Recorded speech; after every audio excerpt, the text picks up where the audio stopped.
ఈ 80-90 మంది సలహాదారులను నియమించి ప్రభుత్వానికి ఏ విధంగా వీళ్ళు సలహాలు ఇస్తున్నారో ఎవరికి అర్థం కాని పరిస్థితిలో ఉంటే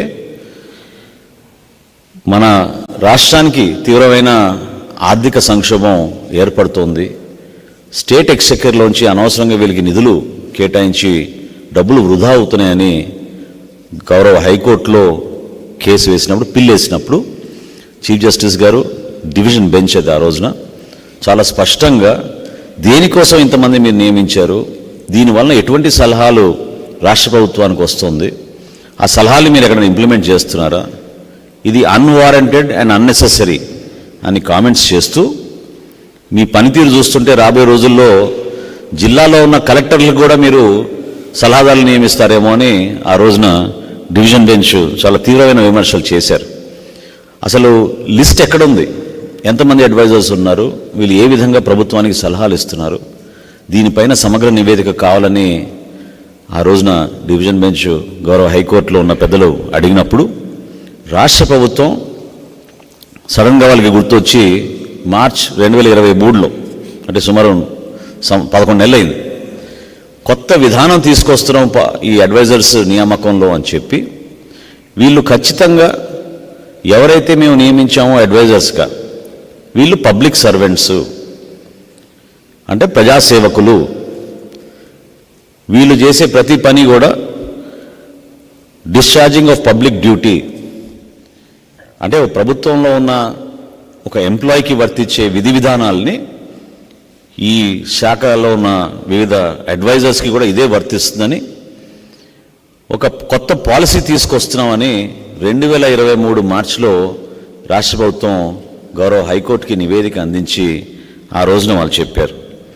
కేవలం క్వాలిఫైడ్ పర్సన్స్ని అపాయింట్ చేస్తున్నామని, వీళ్ళ సలహాల ద్వారా ఏ నిర్ణయం రాష్ట్ర ప్రభుత్వం తీసుకోవాలన్నా కూడా ఈ పెద్ద మనుషుల్ని కూర్చోబెట్టుకుని అడిగి వాళ్ళ సలహాలు తీసుకుని మేము నిర్ణయం తీసుకుంటున్నామని ఆ రోజు ప్రకటించారు. మరి ఇన్ని రోజుల నుంచి వీళ్ళకి జీతాలు, వీళ్ళందరికీ accommodation, vehicles, personal staff, telephone బిల్లులు, వీళ్ళు వాడుకోవడానికి మొబైల్ ఫోన్లు, ఇవన్నీ కూడా ప్రభుత్వం వాళ్ళకి అందిస్తూ ఉంటే ఒకరిద్దరు పాపం చాలా బాధతోటి ఈ విధంగా మనం ప్రభుత్వ డబ్బుని వృధా చేయకూడదు, మన సర్వీసెస్ దేనికి ఉపయోగించుకోవడం లేదు, ముఖ్యమంత్రిని కలవాలన్నా కలవలేకపోతున్నాం, ముఖ్యమంత్రి గారి సలహాదారులని నియమించుకోబడ్డ వ్యక్తులు కూడా కనీసం ముఖ్యమంత్రి గారిని కలవలేకపోతున్నారు. అందులో ప్రధానంగా అటువంటి కాన్షియస్ ఉన్న వాళ్ళు ఎవరైతే మనం కొంచెం విలువలతో కూడిన వ్యక్తులు ఉన్నారో ఒకరిద్దరు రాజీనామా కూడా చేసి వెళ్ళిపోయారు. అందులో సుభాష్ గార్గ్ గారు ఒకళ్ళు. సుభాష్ గార్గ్ గారు భారతదేశానికే ఫైనాన్స్ సెక్రటరీగా పనిచేశారు. ఆయన కూడా లాభం లేదు, ఈ పరిస్థితి ఇక్కడ ఉన్న వ్యవస్థని మనం సరిచేయలేమని చెప్పి ఆయన కూడా అపాయింట్మెంట్ అయిన కొన్ని నెలల్లోనే ఆయన రాజీనామా చేసి వెళ్ళారు. రామచంద్రమూర్తి గారు మీ అందరికీ సుపరిచితం పెద్దలు, ఆయన కూడా రాజీనామా చేసి వెళ్ళారు.